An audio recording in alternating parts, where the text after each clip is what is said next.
वैसे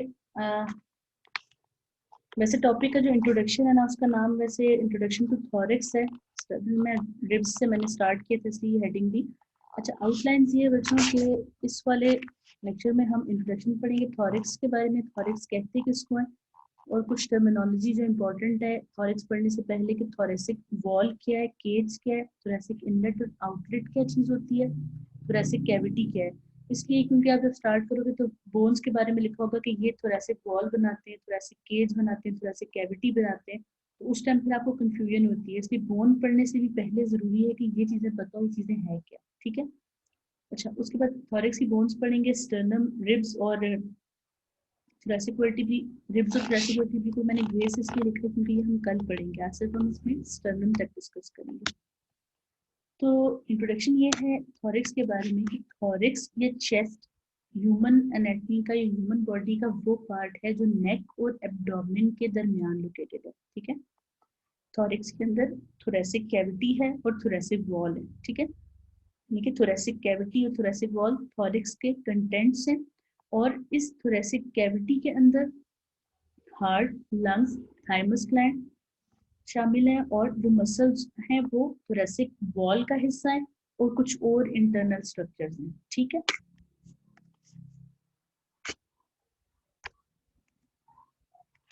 इस पिक्चर में देखिए बच्चों, ये जो पोर्शन है, यानी कि ये यहाँ से लेकर ये जो रीजन है ये थॉरिक्स है, इसके दरमियान। ठीक है। ये वाला सारा जो रीजन है इसको हम थॉरिक्स कहेंगे। इससे ऊपर नेक है, इससे नीचे एब्डोमेन है। यहाँ से मैंने ये चीज़ इसलिए की है बच्चों क्योंकि यहाँ पे डायफ्राम अटैच होता है और एब्डोमेन के विसरा यहाँ तक एक्सटेंड कर रहे होते हैं।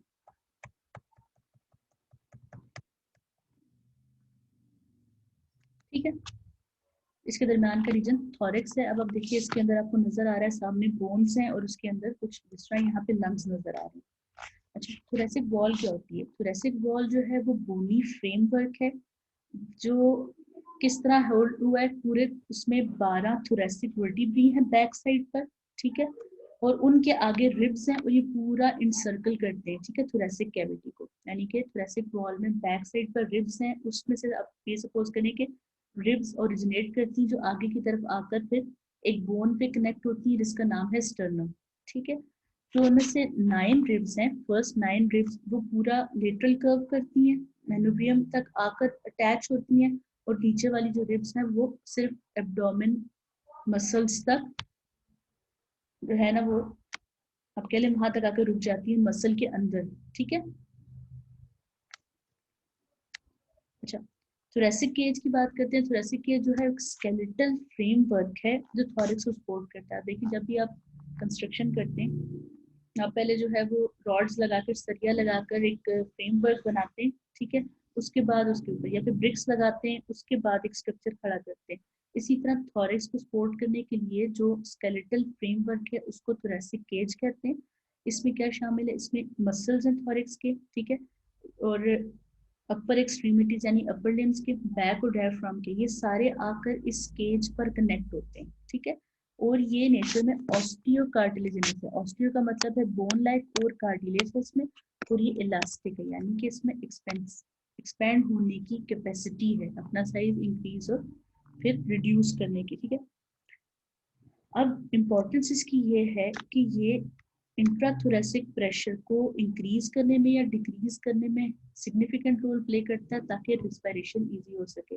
आपने रिस्पायरेटरी फिजियोलॉजी पढ़ी होगी तो आपने पढ़ा होगा कि जब आप इंस्पायर करते हैं, आप एयर को इनहेल करते हैं, लंग्स एक्सपेंड करते हैं, तो उस एक्सपेंशन को जगह देने के लिए हमारी रिब्स एलिवेट होती हैं। ठीक है। उसके बाद जब एक्सपायर करते हैं, लंग्स में से एयर एक्सहेल करते हैं, तो रिब्स वापस फिर अपनी जगह पर आ जाती है। ठीक है। तो इसकी हेल्प से, इस मूवमेंट से इंट्राथोरेसिक प्रेशर इंक्रीज या डिक्रीज किया जाता है, और लंग्स की एक्सपेंशन को, लंग्स को जगह दी जाती है। ठीक है।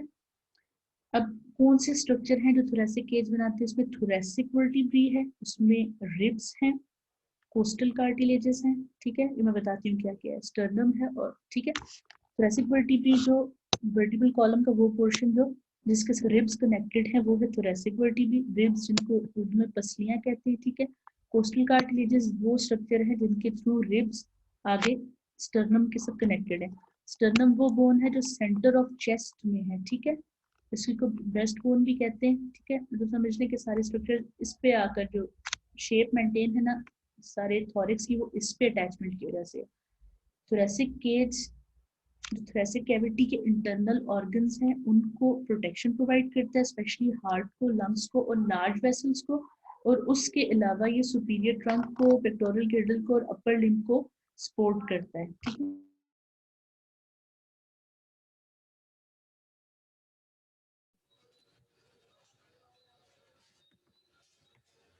इस पिक्चर में आप देखिए, इसमें सारे स्ट्रक्चर जो भी हमने डिस्कस किए थोरेसिक केज के, वो सब डिस्कस हुए हैं, ठीक है। सेंटर में देखिए जो बोन है जिसके साथ रिब्स अटैच हैं, इसको शेड करती जाती हूँ, ठीक है। ये जो सेंटर में बोन है ये, इसको हम कहते हैं स्टर्नम, ठीक है। ये जो स्ट्रक्चर्स हैं ये सारी रिब्स हैं, और यहाँ फ्रंट विजिबल तो नहीं है बैक से, लेकिन ये जिसके साथ अटैच्ड है ये क्या है, ये थोरेसिक वर्टिब्रे हैं, ठीक है। टोटल 12 इन नंबर होती हैं। और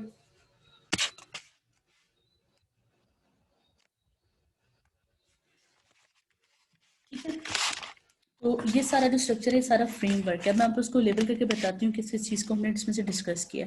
हमने इसमें बात की स्टर्नम की, ठीक है, ये वाली बोन जो, ठीक। उसके अलावा हमने रिब्स की बात की। रिब्स यहाँ पर लेबल ट्रू और फॉल्स रिब्स हैं, ये हम डिटेल से देखेंगे। लेकिन ये जो 1 से 12 तक लेबल्ड हैं बच्चों, ये रिब्स हैं।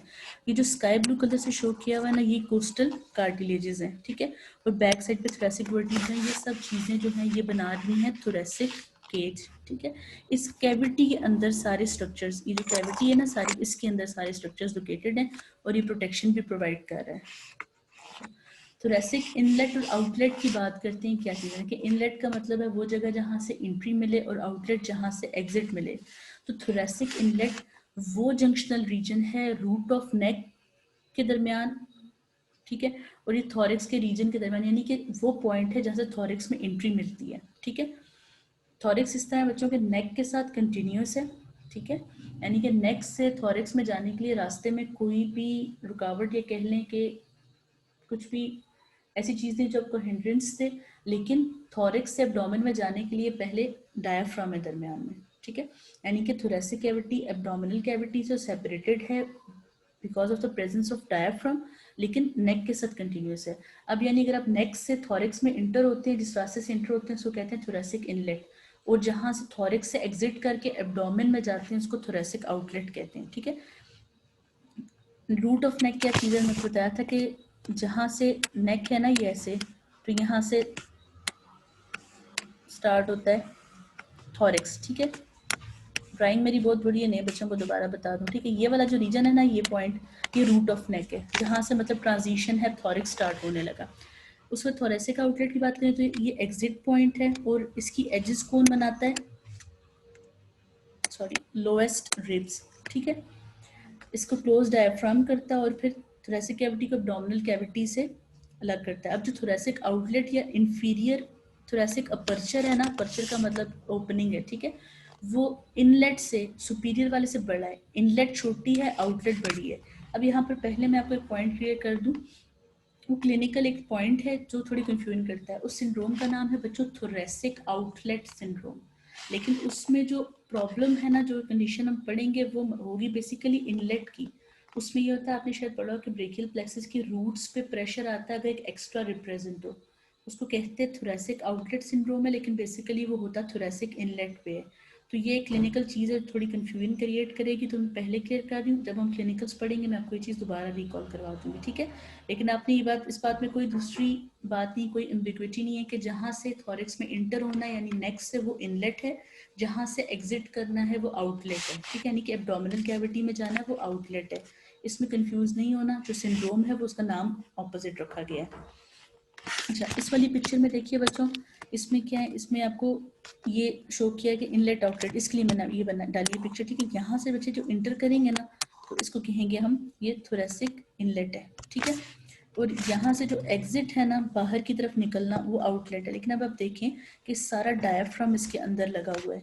तभी मैंने आपको जब मार्जिन बताए थे तो ये वाले हिस्से को मैंने लेबल किया था कि थॉरिक्स सिर्फ यहाँ तक है, क्योंकि इसके नीचे यानी थॉरिक्स के थोड़े से कवर के अंदर कुछ एब्डोमिनल विस्टा भी आते हैं जो डायफ्राम के करीब करीब हैं, ठीक है। जैसे स्टमक की बात करते हैं, इसी यही वजह है कि जब एब्डोमिनल अल्ट्रासाउंड होता है तो आप स्टमक पे कमेंट नहीं कर सकते, कि स्टमक थोड़ा सा जो है ना वो इस तरह रिब्स के कवर के साथ साथ होता है और आपको इजीली विजिबल नहीं होता।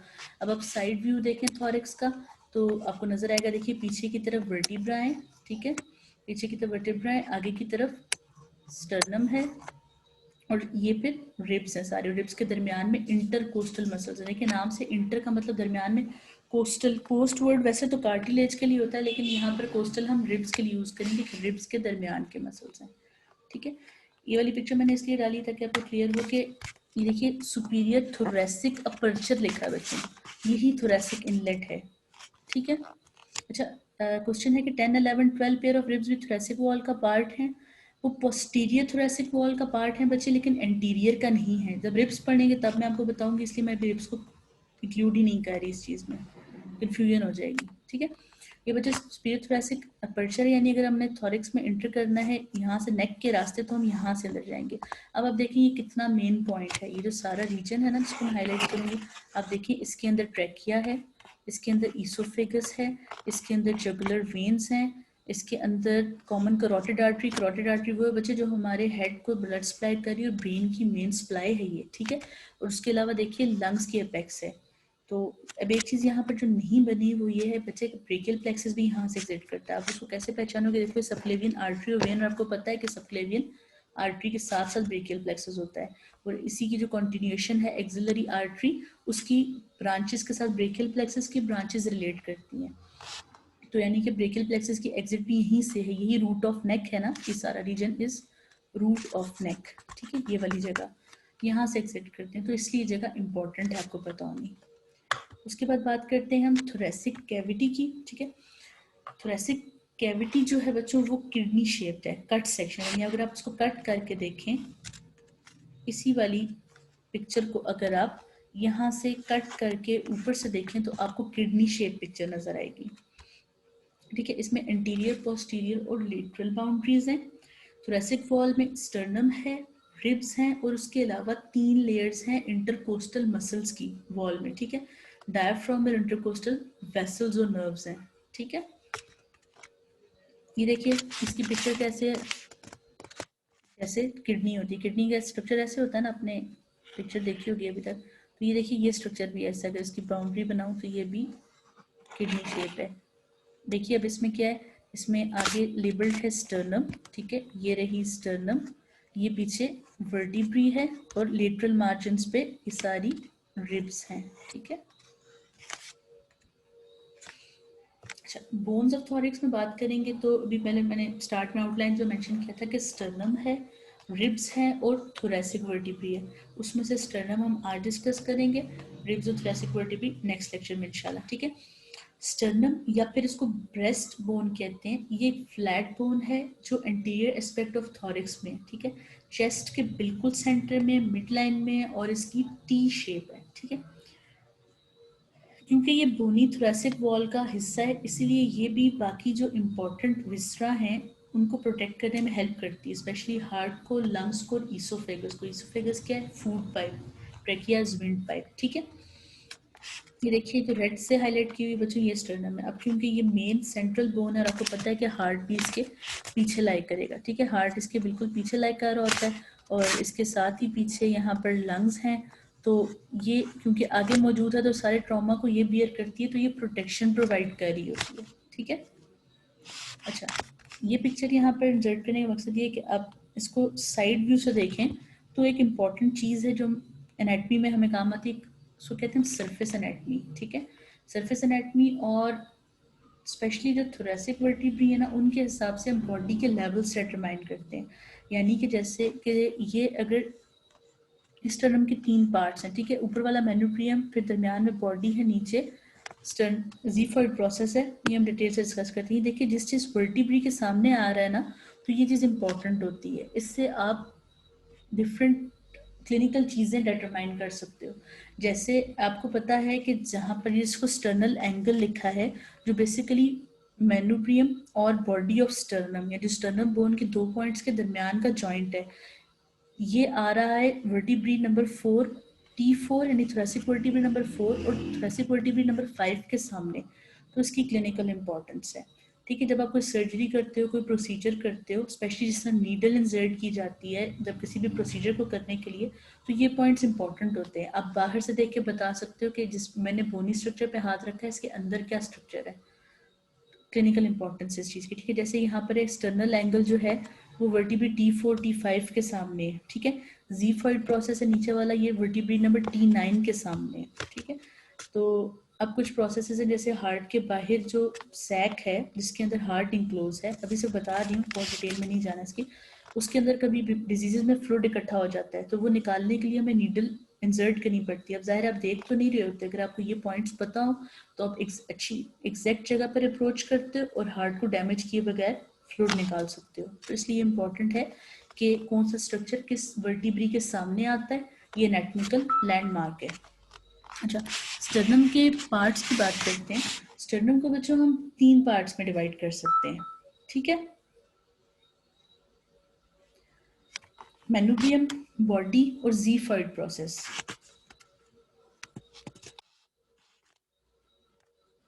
ठीक है, बच्चों में ये सारे एलिमेंट्स के दरमियान में कार्टिलेज होती है, लेकिन एडल्ट में ऑसिफाइड होती है, यानी कि बोन कैल्सिफाई होकर जुड़ चुकी होती है।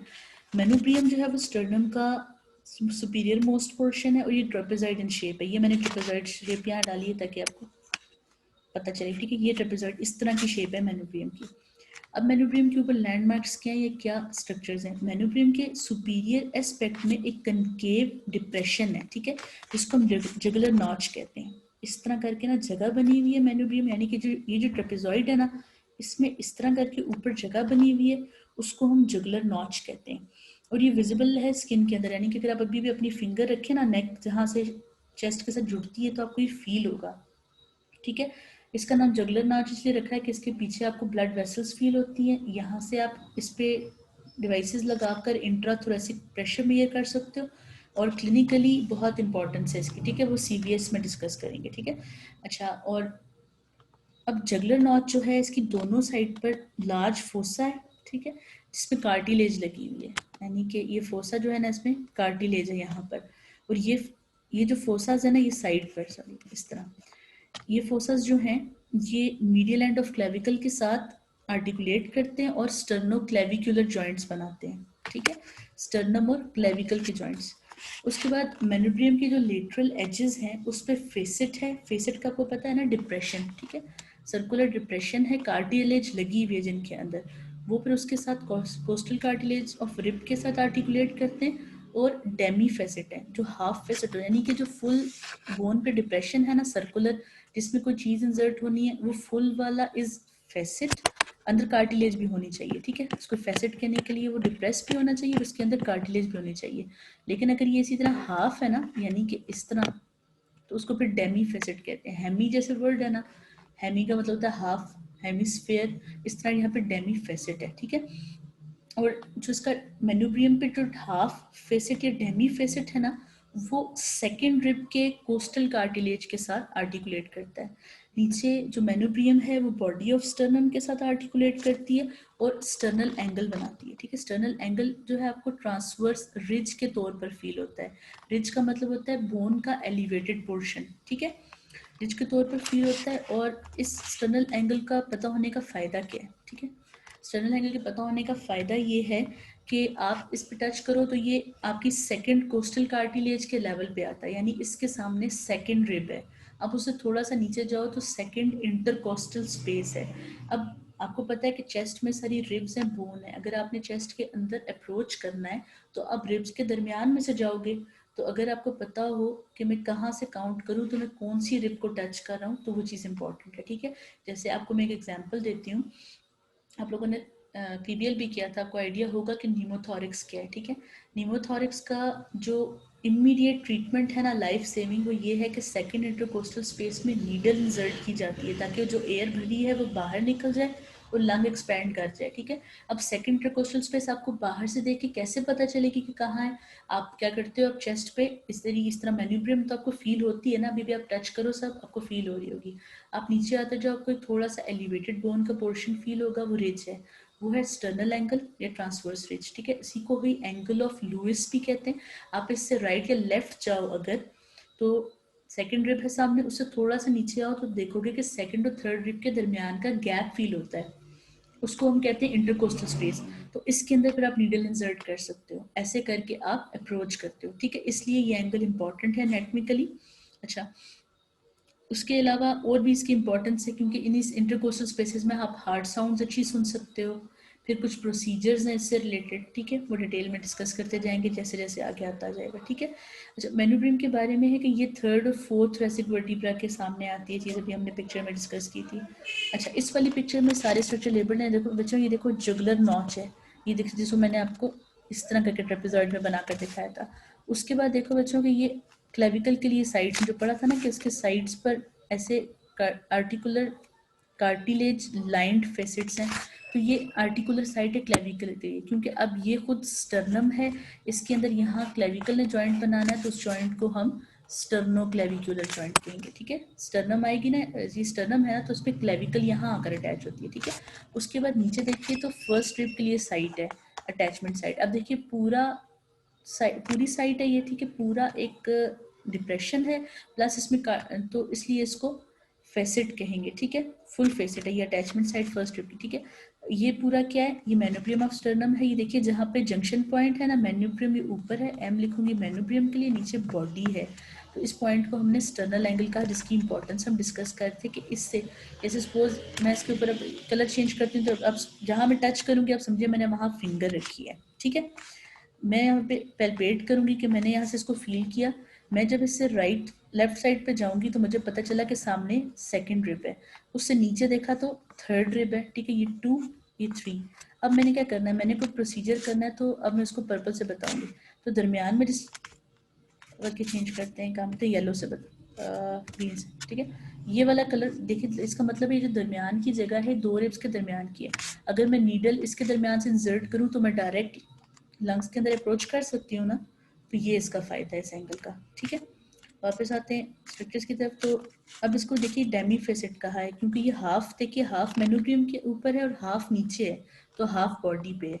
सेकेंड रिब इसके साथ आर्टिकुलेट करेगी, ऐसे पूरी रिब आर्टिकुलेट करेगी, लेकिन आधा हिस्सा मेन्यूब्रियम में आधा हिस्सा बॉडी में, इसलिए इसको डेमी फेसेट कहा गया है, ठीक है। तो आधा डेमी फेसेट हम मेन्यूब्रियम के पार्ट के तौर पे पढ़ेंगे, आधा डेमी फेसेट बॉडी के साथ पढ़ेंगे, ठीक है। ये देखिए बच्चे, इस सब फ्रंट से पिक्चर है, आप एक बंदे को देख रहे होते हैं, तो जब आप एनाटॉमी पढ़ लेते हैं तो आपको पता है कि मैं यहाँ जैसे मैं दोबारा जो पॉइंट टच करूँगी तो आप समझे मैं फिंगर रख के आपको फील करा रही हूँ, ठीक है। आप यहाँ फिंगर रखेंगे तो आपको पता चल जाएगा कि ये मेरा हाथ स्टर्नल नॉच में है। आप इससे नीचे आएंगे तो आपको पता होगा आपका हाथ मेन्यूब्रियम पे। आप फिर फिंगर को थोड़ा सा मूव करेंगे तो आपको एक ऊंची सी जगह फील होगी, आपको समझ आ जाएगा ये स्टर्नल एंगल है। फिर आप इससे लेटरल जाएंगे तो आपको पता है कि सेकंड रिब है, इससे नीचे फिर इस पॉइंट पे आएंगे, क्रॉस लगा रही है, उसका मतलब है आप इंटरकोस्टल स्पेस में है। इससे नीचे फिर आपको थर्ड रिब मिलेगी, आप फिर इस पॉइंट से एक क्रॉस जहाँ लगा वहां से इंटर हो तो आप सेकंड इंटरकोस्टल स्पेस में पहुंच जाएंगे। बॉडी ऑफ स्टर्नम की बात करते हैं तो बॉडी फ्लैट और इलॉन्गेटेड, और ये स्टर्नम का लार्जेस्ट पार्ट है, ठीक है। ये ऊपर मेन्यूब्रियम के साथ आर्टिकुलेट करता है, जॉइंट बनाता है, उसका नाम है मेन्यूब्रियम स्टर्नल जॉइंट, ठीक है। और जीफॉइड प्रोसेस नीचे इसके साथ जॉइंट बनाता है, उसका नाम है जीफी स्टर्नल जॉइंट, ठीक है। अब लेटरल जो इसकी एजेस है ना, उसमें बहुत सारे आर्टिकुलर फेसेट्स हैं, यानी कि कार्टिलेज लाइन डिप्रेशंस हैं, और ये जो फेसेट्स हैं ये costal cartilage of rib number 3, 4, 5, 6 के साथ आर्टिकुलेट करते हैं, ठीक है। कुछ बुक्स में 7 लिखा होगा, स्नेल फॉलो करनी है आपने, ठीक है। अब इसमें कुछ स्मॉल फेसेट्स भी हैं, हाफ फेसेट, ठीक है, वो सेकंड और सेवंथ रिब के साथ आर्टिकुलेट करते हैं, उसको डेमी फेसेट्स कहते हैं। बात अभी हम डिस्कस करते हैं, यानी कि इसमें कितने फेसेट्स आ गए, एक सेकंड का Demi facet, third fourth fifth sixth का फुल फेसेट, और सेवंथ का फिर डेमी फेसेट आता है, ठीक है। अब देखिए यहाँ पर, ये देखिए आर्टिकुलर, ये देखिए डेमी फेसेट, हाफ इसका आपको पता है कि एक्सटर्नल एंगल ये था, तो इसके ऊपर आधा बॉडी पे है, सॉरी मेन्यूब्रियम पे, आधा बॉडी पे। उसके बाद ये देखिए ये थर्ड फोर्थ फिफ्थ और सिक्स्थ का, ठीक है। तो ये रही बॉडी ऑफ स्टर्नम। इसके ऊपर अच्छा एक चीज़ और है, ये लिखा हुआ है ट्रांसवर्स रिजेस। अगर आप इसको फील करें ना तो आपको थोड़ा सा ये हिस्सा उठा हुआ फील होता है, अगर कोई बहुत लीन बंदा है ना, बहुत कमज़ोर, आप उसको हाथ लगाओगे आपको प्रॉपर फील होगा, इसलिए इस पे भी इन्होंने ट्रांसवर्स रिजेस लिखा हुआ है इसको, ठीक है। यहाँ पे देखो इस वाली जो ये वाली पिक्चर है, इस वाली पिक्चर में देखो मेनुब्रियम और बॉडी शो की हुई। तो देखो ये देखो ये एंगल ऑफ लुइस बनता है ना, मेनुब्रियम बॉडी का जंक्शन देखो उसके बिल्कुल सामने सेकंड रिब है, तो उसके दरमियान में इंटरकोस्टल स्पेस है, आप इसे अप्रोच कर सकते हो। इससे आप काउंट करते हो, जो रिब्स की काउंटिंग है ना डिफरेंट प्रोसीजर्स के लिए। जैसे आपको मैं एग्जाम्पल देती हूँ कि जब लिवर को आपने चेक करना होता है ना बच्चों, तो आप 5th रिब से नीचे की तरफ आते हो, परकशन करते हो। परकशन का मतलब होता है टैप करके साउंड सुनते हुए, ये एक एग्जामिनेशन का पार्ट है। तो 5th रिब तक पहुंचने के लिए भी पहले मेनुब्रियम को टच किया, ठीक है, स्टर्नल एंगल ढूंढा, वहां से सेकंड, फिर गिनते गिनते मतलब जो स्पेसेस आपको पता चल जाएगा ना कि इंटरकोस्टल स्पेस है, क्योंकि यहाँ रिब नहीं है तो 2 रिब्स के दरमियान स्पेस है। आप 5th तक आओगे, फिर वहां से नीचे एग्जामिन करते हो, ठीक। अच्छा, फिर बात करते हैं ज़ीफॉइड प्रोसेस की। इस सबसे नीचे वाला सबसे छोटा पोर्शन है स्टर्नम का। इसकी वेरिएबल शेप है, डिफरेंट लोगों में डिफरेंट, कुछ में कॉनिकल है, कुछ में थोड़ा सा लॉन्गेटेड होगा, ठीक है। और इसकी जो टिप है ना, बिल्कुल निचला हिस्सा, वो टेंथ थोरेसिक वर्टिब्रा के लेवल पे आती है, और टिप आती है 10th के लेवल पे, खुद ये T9 के लेवल पे स्टार्ट हो रहा होता है, ठीक है। ज़्यादातर ये कार्टिलेजिनस होता है, लेकिन लेट लाइफ में अराउंड 40 ईयर्स ऑफ एज में ये ऑसिफाई होता है या मतलब बोन लाइक बन जाता है। और कुछ इंडिविजुअल में ये जो जीफॉइड प्रोसेस है ना, ये भी 7th रिब के कार्टिलेज के साथ आर्टिकुलेट करता है। ज़्यादातर लोगों में सिर्फ बॉडी तक कर रहा होता है, लेकिन कुछ लोगों में जीफॉइड प्रोसेस भी करता है, ठीक है। ये एनाटॉमिकल वेरिएशन कहते हैं। अब इस वाली पिक्चर में देखिए, ग्रीन से मेनुब्रियम है, पिंक से बॉडी, पर्पल से जीफॉइड प्रोसेस, ठीक है। डेमीफिसिट की आपको यहाँ बेहतर समझ आ जाएगी, इन्होंने ग्रे बीच में स्लिट लगाई हुई है दिखाने के लिए कि आधा हिस्सा मेनुब्रियम के साथ है, आधा बॉडी के साथ। इस पर सारी एक दफ़ा लेबलिंग देख लेते हैं दोबारा, ठीक है। देखिए सुप्रास्टर्नल नॉच है, इसके नीचे ये रही क्लेविकुलर नॉच, यहाँ पे बनेगा स्टर्नो क्लेविकुलर जॉइंट। फिर देखिए ये फर्स्ट कोस्टल कार्टिलेज, यहाँ पर फर्स्ट कोस्टल नॉच है, यहाँ पे फर्स्ट रिब की कार्टिलेज आकर अटैच होगी, ठीक है। उसके बाद स्टर्नल एंगल, इंपॉर्टेंट स्ट्रक्चर। उसके बाद देखिए ये देखिए किस तरह का ये कट बना हुआ है, इसको मैं एक दफ़ा कट करती हूँ, कलर से बनाती हूँ ताकि आपको पता चले। देखिए हाफ ऐसे, हाफ ऐसे, बल्कि ये भी चेंज करते हैं।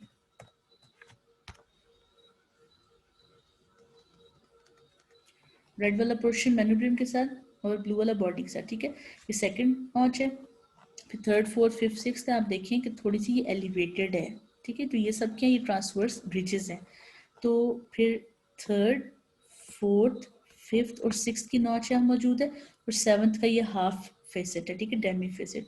और ये जो नीचे स्ट्रक्चर है ये क्या है, ये ज़ीफॉइड प्रोसेस है। That's all for today. Questions?